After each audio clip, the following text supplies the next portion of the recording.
venerable members of Mahasangha. So today, Lakshika Nona and Johan Mahatma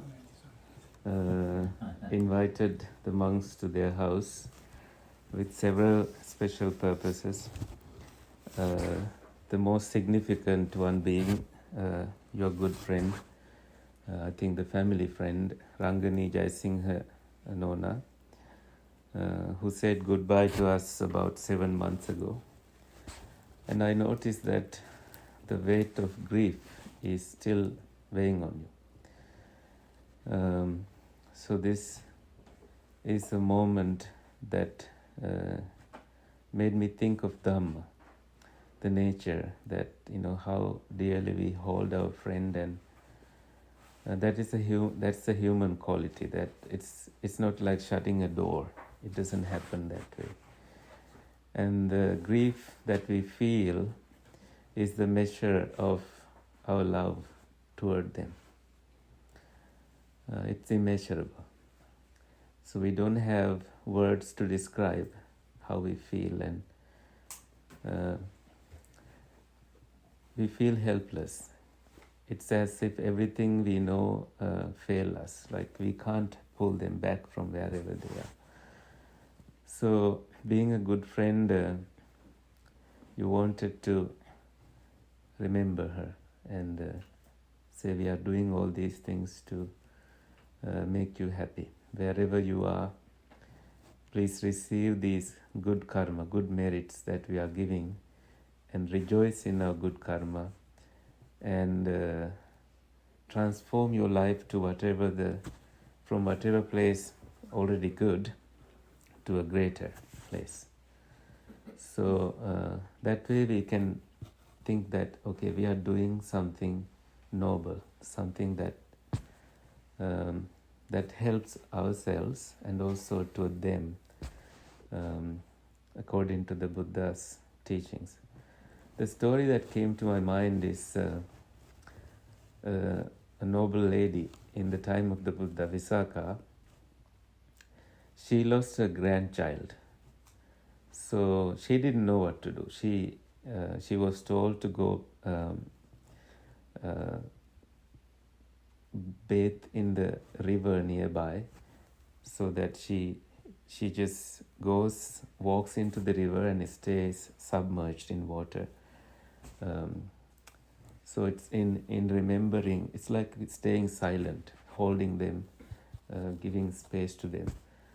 And then she came straight to the Buddha, because the weight of her grief was weighing on her. So the line of questions the Buddha asked, usually the Buddha doesn't do that. He doesn't ask questions like that from people who are grieving. Like Patachara, Kisagotami, they were sent away on different goals until they arose their mindfulness, ready enough so that they can listen to the Dhamma. But for Visakha, the Buddha decided to ask these questions. Do you know how many people we have in this whole city? I don't know what city that is. Let's say Toronto. She gave a number. And do you know how many grandchildren who live in this city? She said, I don't know, but maybe this many number. Do you know how many died, yesterday? She said, maybe thousands, I don't know. And the Buddha asked, did you feel any grief? No. Why? Because I don't know them. They're not my people. So why do you then, feel grief toward your grandchild? That's because he's mine. I raised him and I have memories of him, and I had plans. I wanted to do things. I wanted to give this land to them. I wanted to give this house to them. I wanted to see them getting married, and I had these dreams. So the Buddha made her realize that, it's in those minus, making it mine, that we have the person in us. So when a glass is broken, we can say goodbye to it, farewell, and we say, okay, I relinquished it. One more thing is gone from life. But when a human person is gone, it's not easy like that. It's not easy because it's more than the glass. These human beings um, shared lives with us, warmth. They were present.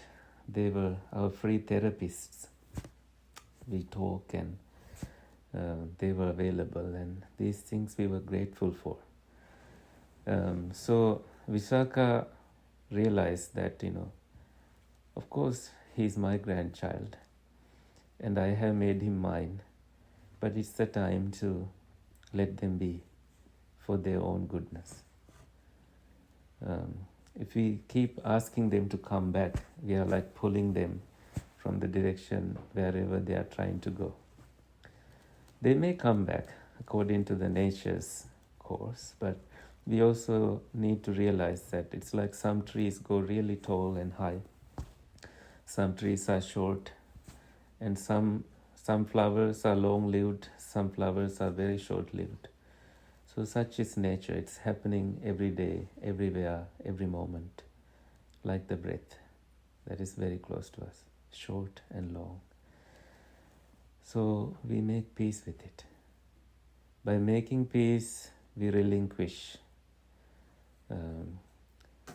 But it's that relinquishment comes with understanding that such is nature. Things arise, things pass away. So what's next? So they had children. We can look after the children, making sure, being a mother to these children, nourishing them with kindness, goodness, and making sure they are well fed and educated, and that's a duty of a friend. That's what the Buddha did when Singala's father passed away. The Buddha fathered him, gave him advice. Don't be at the wrong place at the wrong time. That kind of advice you find in Singalovada Sutta. Don't associate wrong ones. Make sure you understand your responsibilities. You are coming from a wealthy family. You have your responsibilities. Make sure you do them right. That's what a father does. So these things, the Buddha takes over because he wanted to be there for his friend. And this friend used to come to the temple every day and knew the Buddha very much. But the son, he was not willing to come to the temple. So all the son did was to also, go into the water and worship the 6 directions. The Buddha went by that direction to stop him and said, it's nice you do that, but real worship is understanding your responsibilities. Take every direction as your parents, friends, husband, wife, whoever that comes to your life as significant people, you have responsibilities toward them. Your life will be fulfilled when you understand these and you do your, services, fulfilling them each with a happy heart, so that you are a responsible social being, understanding your duty, of your late father. So these things, even then, between families, it's hard to reach out and do exactly the way we want, but then we put up with all these difficulties and understand that things may not happen according to our way, but we will be there for them. That's what we do. So you have this noble heart. That's what I wanted to appreciate above all. And this is so precious. It's a gem-like heart. And I'm sure if your friend is watching from somewhere, she's so happy that she had a friend like you. And she's like, it's amazing that my friend is thinking of me today. So the tears are like unspoken words. That's telling us, okay, we will also go in that direction, although we don't know, what is ahead of us. we are dealing with the unknown. But, we may get sick ourselves. Who knows, right? The famous singer Celine Dion, she got sick after her husband passed away, her confidence, her everything. But she continues to sing. She continues to show up in the society, in the world. So just like that, courageous. We face life, and the most important part, the biggest lesson is not wait until it's too late. It's best to do these things now, like merit-making events. Say you wanted to go to the Tooth Relic Temple, you are like, okay, I'm going after my kids graduate. No, you go now. So when you have the energy, because I know several families who could not make it like that, because they were like waiting for the passport or whatever. But why not do them now when you have the energy, confidence, and financial wellness? So you feel fulfilled. You don't feel unfulfilled in life. Because I have done counseling in hospitals, and I find out that sometimes people regret not doing things sooner. They have these unfulfilled desires that makes them want to get over the illness and go back, but it's hard for them. It's impossible. So Dhamma is here. Dhamma is teaching us, is guiding us, telling us that things arise, things pass away. And we see that within our own body and mind. Mind is where we live, which is an unlimited area. And the Buddha said, cultivate this mind, make it better, develop wholesome qualities in this mind. That way, our home where we live is a wonderful place. It's a happy place. Because if we think that, okay, we have this house, we have the mansion, we have a duplex or any place, those are just walls built off of material things. The mind place, this is where wonders happen. So if we have regrets piling, we live in pieces. We don't live in peace.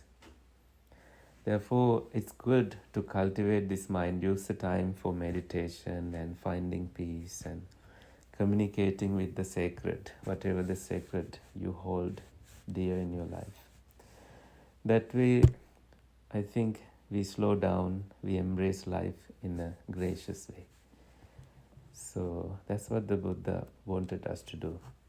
He never taught that life is suffering. That's a misinterpretation of Buddhism. He said there's suffering in life, there's also happiness, and the highest happiness, ultimate freedom, ultimate relinquishment, Nibbana. So that's why we do all these things, perfecting in dana, sila, and all these 10 paramis that we fulfill.